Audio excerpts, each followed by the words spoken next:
Hey folks, welcome back here to my channel Whisky Wismar, and today there's no whiskey here on my table, but instead two examples of French brandy of Armagnac.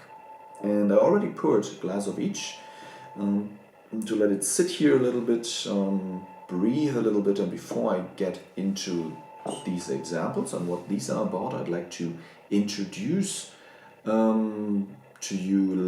tell you a little bit about Armagnac, what it's about, what's the difference to Scotch whiskey or to barley spirit in general or to cognac. And then I'll go to nosing, tasting, and giving these two a mark. Alright, yeah, Armagnac, the oldest of the French spirits, is distilled from grapes, from the leftover product of sometimes of the wine production, but is of course as basic material they are grapes and not grain as it is with whiskey, for instance, where it's barley, corn, wheat, rye, and the likes. So here you have different grape varieties, and in total there are four. And I apologize for me murdering the pronunciation of some of the French names or designations, as I never had French in school, so just approximating here these types of pronunciations, so sorry. So there are four varieties. One is Uni Blanche, then you have Folie Blanche, Colombard, and Baco. And then a number of other varieties that sort of branch off of each. In total, there are, as far as I've read, 10 total, but you have the four main varieties that comprise these types of spirits, these types of bottlings. There are three distinct regions. First of all, similar to cognac or the wine regions, Bordeaux and what have you, you have it's geographically located and really to one singular area in France, and that is the Gascogne. So you have three, and in the Gascogne you have three different regions where traditionally, historically, Armagnac was produced. That is, for once, Haut Armagnac, H-A-U-T, it's written, means high. Then you have Bas-Armagnac, which this is an example of, which means low. And you have Ténarèse. High and low does not indicate any, or does not have any indication on its quality. It's just different region. And as far as I've read, Bas-Armagnac, so low Armagnac region where Armagnac is produced, has always yielded better quality spirits, and this is the reason why Haut Armagnac is not of any significance today anymore. I'm not too sure about Ténarèse, but Bas-Armagnac is really the be-all and all of good quality single estate Armagnac. And speaking about estates, similar to single malt, blended Scotch whiskey or blended malts, you also have different designations. So for once, of course, you have vintages, millésime, usually written in French, and this then indicates a certain amount of yield from one particular vintage, particular yield. This is an example of that. You have also estates, similar to distilleries. They have their own grape varieties on their estate, on their land, and this is then what they use to produce their Armagnacs. And if you have one single estate with all their local terroir, then you have really something similar to maybe what Kilchoman or Bruichladdich or Springbank is doing with their local barley varieties, their local barley bottlings. So really the highest type of terroir quality spirit you can think of in terms of Armagnac. On the other hand, you have something like this. It's 1962, so quite old, probably 50 years in a bottle, or 50 years in a cask before it was bottled at least, but it has a different designation. Here it says Appellation Contrôlée, and this means it is not specific to a single estate or a single region. This can be a mix of different varieties of different Armagnacs from those three regions. But it does not say which regions this Armagnac was comprised out of, so I'm not sure whether it's all three or just two. Yeah, it's certainly not, however, a single estate Bas-Armagnac, otherwise they would have written it on here, as it's of course of a high accolade in terms of reputation and quality. Yeah, let's go into these two examples here. Here, as I said, Bas-Armagnac Chateau de Ravignan. It's from 1985, 30 years old, was bottled in 2015, and yeah, was put into bottle with 41% ABV. Here you have, as I said, this blend of Armagnacs distilled, however, similar to Scotch, that you can't have any, yeah, that if you write 1962 on here, it has to be the youngest spirit. So, yeah, quite old. 42% ABV by volume, and the reason for those who checked Armagnacs here and there by accident or consciously noticed that most of them have really low strength. So usually 40 is the minimum, not 44, 45, sometimes more, but not a lot. And the reason for this, before I get into nosing and tasting these, is that it's how it is produced. So it's not distilled to very high strength, similar to triple distilled spirits, or even sometimes double distillation through copper pot stills or column distilled spirits. This is only distilled once through the so-called method Armagnac, or méthode Armagnac, where you have sort of bulbous copper pot still attached to a rectifier and a column still, and there everything is distilled in one go, so you don't have don't have double distillation, as with, for instance, cognac or any other spirits you can think of, or most spirits you can think of. There are exceptions, of course, and this is one.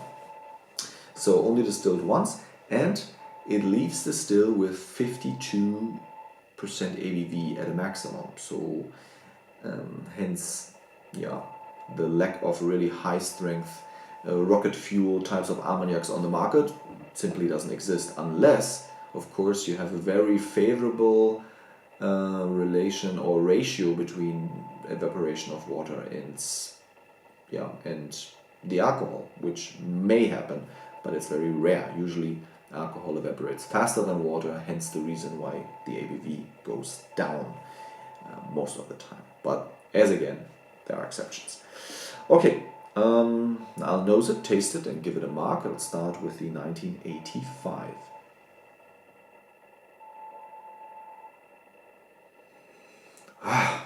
Yeah, quite nice. Could have been a sherry cask whiskey, so it's very floral, very, lots of dates, figs, plums. Converges a lot with old cask forward sherry whiskey.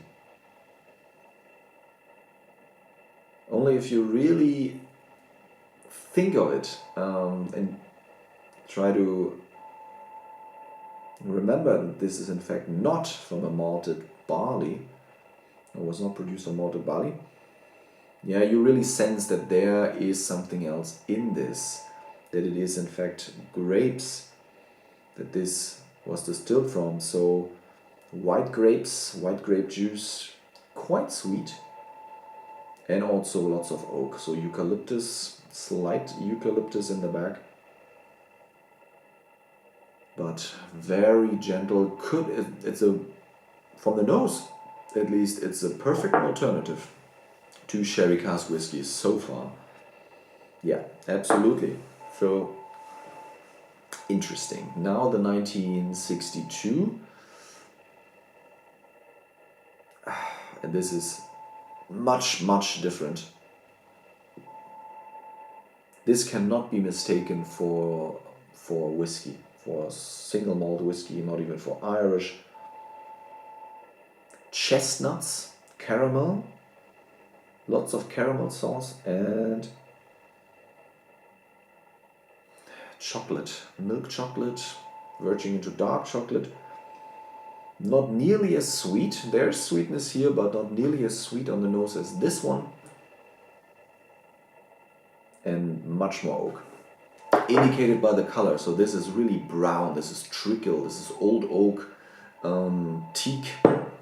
While here on this side, this could be any, amber, verging to mahogany, sherry cask, long matured spirit. So much more in line with what you'd expect from a different spirit. But this is brown. Yeah, this is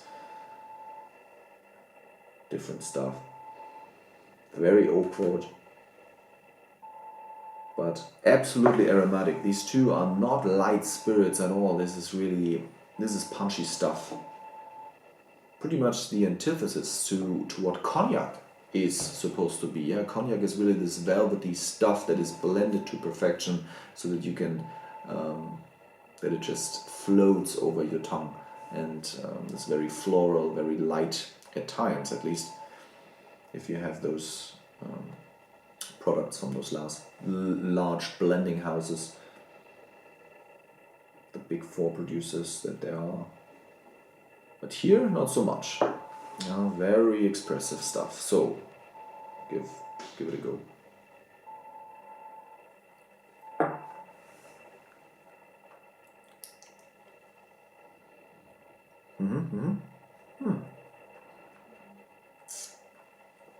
Now you sense this is not, in fact, whiskey. It's much more grape forward now. Sweetness is still there. On the verge of going into dryness now. It sucks out your saliva, but not in an unpleasant way. Yeah, the eucalyptus is loud now. A little bit of licorice, milk chocolate, espresso, leather, and still those white grapes. Yeah, white grape juice, but then mixed with this really quite sturdy note of eucalyptus, old oak, and leather. Nice. Long finish. It is not put into anything else than virgin oak, black oak, cut in the Gascogne region. Very nice, yeah. Proper alternative. And now this probably 50-year-old Armagnac of unspecified origin. Yeah, bombastic nose.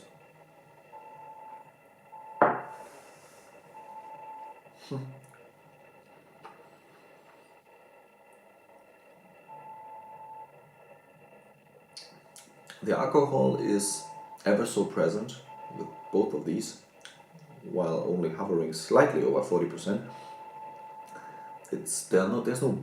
There's no burning sensation, but the oak is quite aggressive, particularly so here. It does not have the nice mix of sweetness and dryness as this 1985 over here. It is much more on the dry side, but not in a way that it's absolutely over oaked. No, that neither. Yeah, it's lots of eucalyptus here, plums, but sometimes when you have dried plums, prunes, they can be rather surprisingly so not as sweet as other dried fruit. So this is what I have here. So this grapey plum component that you would associate with a grape brandy spirit is there on the palate.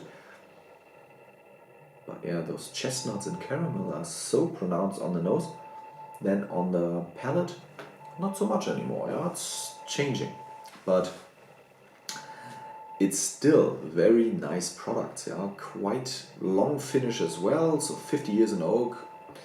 What can you expect?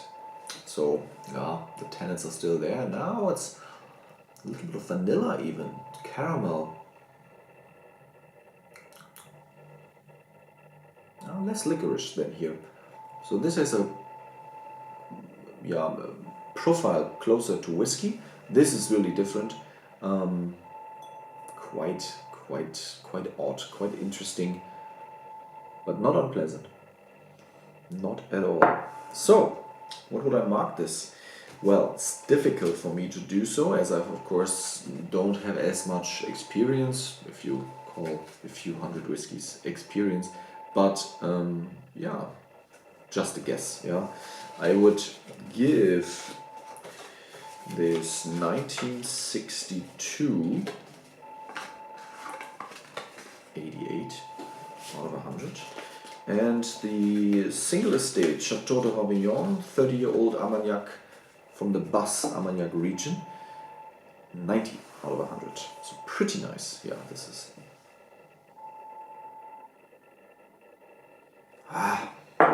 Interesting stuff. As far as I've heard, everybody says don't dilute Armagnac. It does not take water well. I tried once, didn't work out well, so I didn't want to ruin these two examples. They would well go below 40% anyway. So I just took it neat.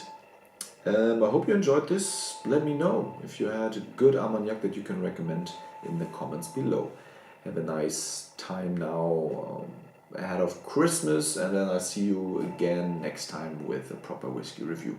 Bye bye and see ya.